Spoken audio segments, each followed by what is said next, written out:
Today I'm going to share with you about what I consider the biggest mistake I've ever made in my life. The biggest mistake ever. But first I want you to join me just a little bit. So I want you to think about one of the biggest mistakes you've ever made. It doesn't have to be the biggest, but just one of them. It could be something personal, like maybe you realize you failed to chase your passion in life and now you're stuck with a lame job. Or it could be an addiction you have right now and you can't imagine life free from this addiction. Or it could be something relational. It could be you realize now you didn't spend enough time with your parents or grandparents and now the opportunity is no longer there. Or it could be with your kids. You realize you didn't spend time with them and now they're gone, they're older, and maybe they've left the Catholic Church, and that's a real mistake that weighs heavily upon you. Or it could be like a broken relationship. You said or did something, and now either a friend or girlfriend, boyfriend, whatever, is gone, and that was a mistake. Honestly, I just want you to, I'll give you a couple seconds of silence. Just choose one.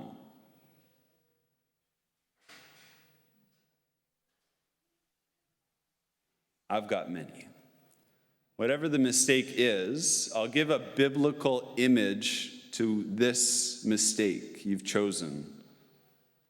About 2.5 weeks ago, we heard the story of St. Peter's biggest mistake ever. He denied Jesus 3 times. And there's a unique fact about where this happened. It happened by a charcoal fire.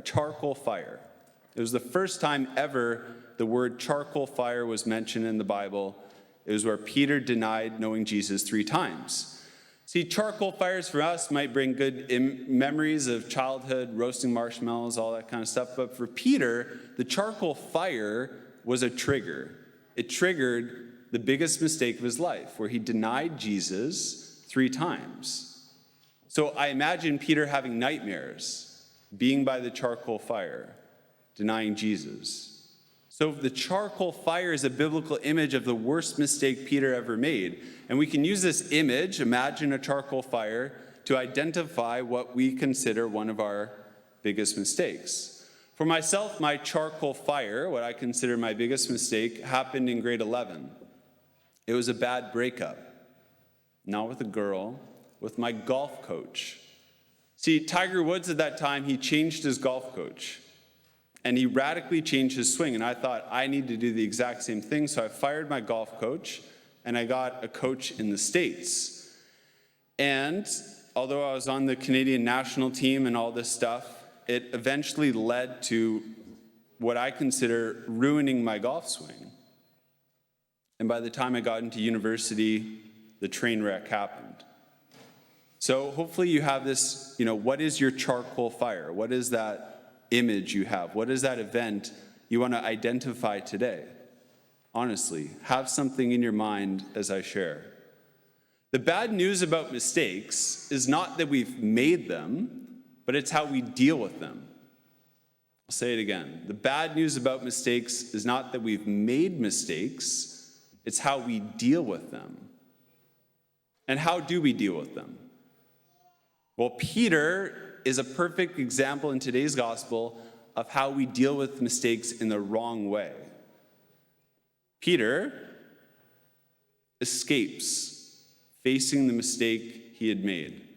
He had met Jesus twice already, post-resurrection, but he was still weighing heavily upon this mistake he had made of betraying Jesus. He never had the conversation with Jesus. He was avoiding the conversation with Jesus. He had 2 opportunities, and he escaped facing the facts of the mistake he had made.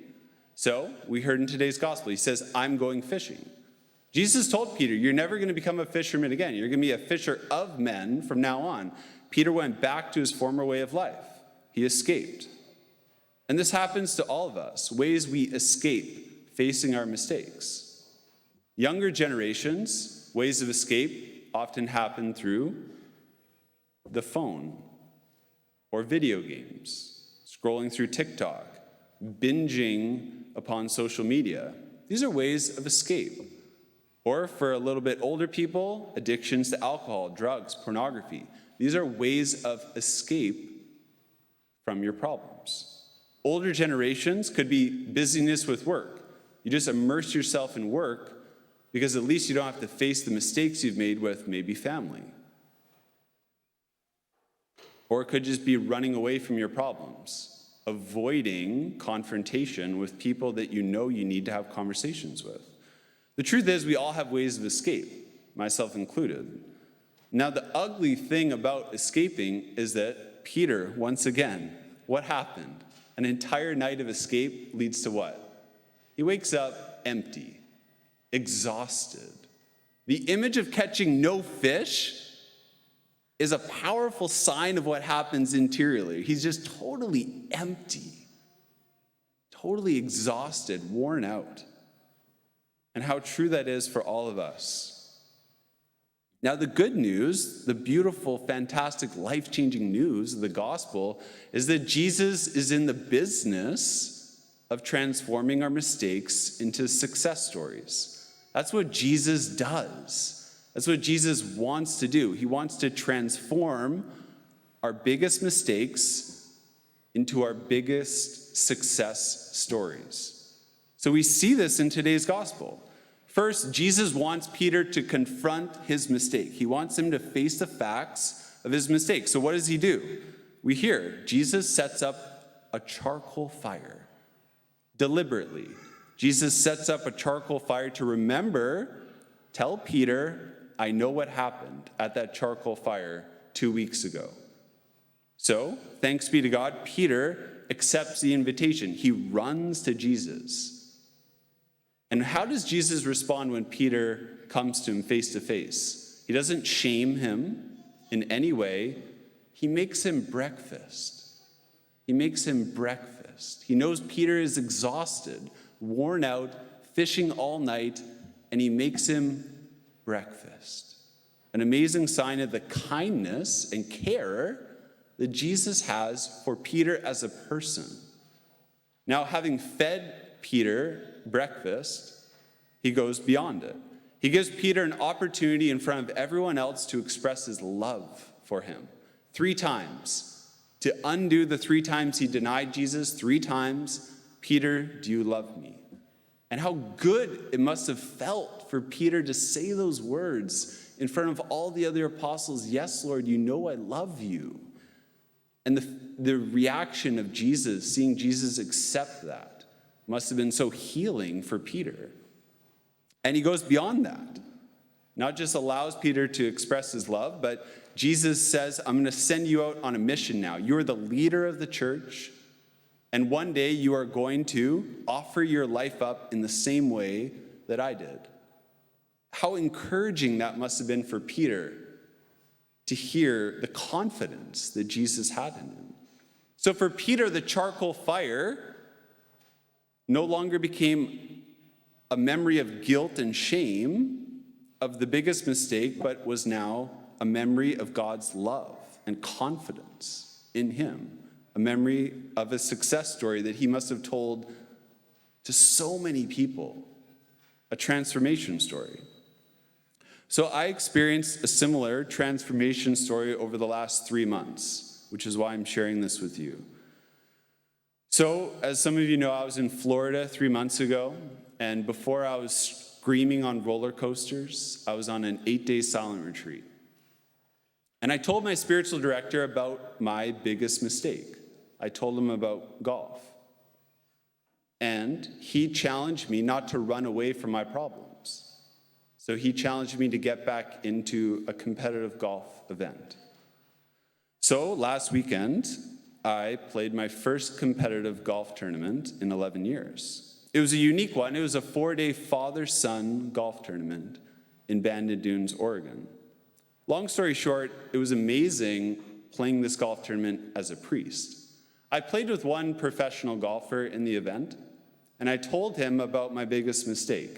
And he said, yeah, that method of swinging the golf club with that coach, it has ruined countless professional golfers. And it's just like triggering me, like I knew it. I knew that was the mistake. But thanks be to God, working through that there was so much healing actually that happened. It was beautiful celebrating Mass for my dad every morning in the hotel room, meditating with him every morning, doing the sign of the cross before every single shot I hit, and sharing, being a witness to all the other golfers in the tournament about what God has done in my life and why I'm registered in the tournament as Father Richard Conlon. I wish I could say it's perfect now, but I'm still on the journey, and that's the fact of the journey of healing and transformation. It's not a one-time event, but we have to cooperate. So today at this Mass, we too can experience this transformation. I really hope you actually believe transformation is possible in your life. I really hope that you're here and you actually believe that Jesus is a real person who can change your life. That you're not just here going through the motions as if you don't even know why you're here. You should be here at this Mass expecting your life to be changed. Expecting you to be able to say, I was one way and now I'm completely different. And what's happened is Jesus. He's a real person. And the resurrection is not just something we read in a book, but it's something that's happened in my life and in your life. That's what's supposed to happen in all of your lives. The resurrection is supposed to be an event that has changed you. Jesus is a real person. That's what's supposed to happen. So here at this Mass, transformation can happen. We started out Mass by saying, I confess to Almighty God and to you, my brothers and sisters, I have greatly sinned.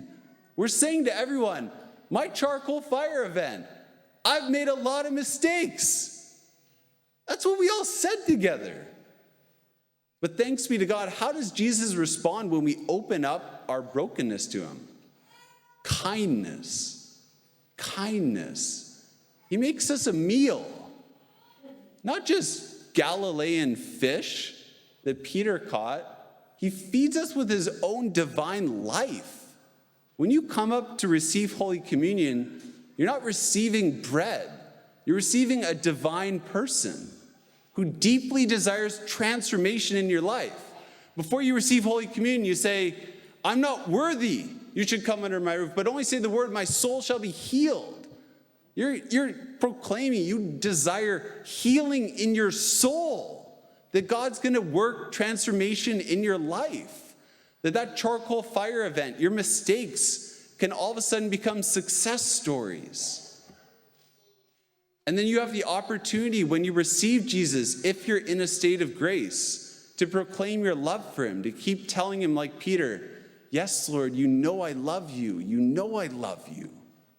I would love right now for all of you just to stand up and proclaim that you love Jesus. But I'm afraid if I did that, I don't know how many people would be able to say those words right now. Please engage with the risen Lord so that I could have confidence one day to call upon you, to actually to be able to say, yes, I love Jesus.